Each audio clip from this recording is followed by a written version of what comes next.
Dünyanın hiçbir yerinde, hatta İsveç'te de böyle güzellik yoktu. Yürü. Hoş. Hoşa. Şor eyvah. Hoş.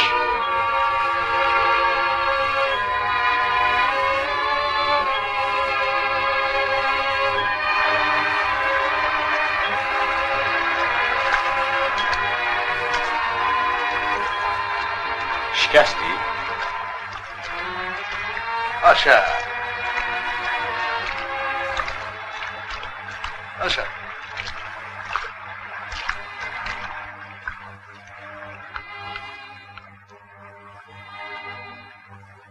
Elə ne üçün?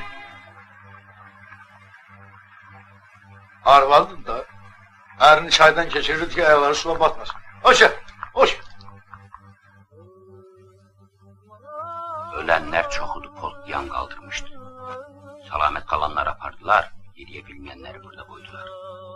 Dediler ki, seher gelip apararım. Ama neçə gündür burada kalıp.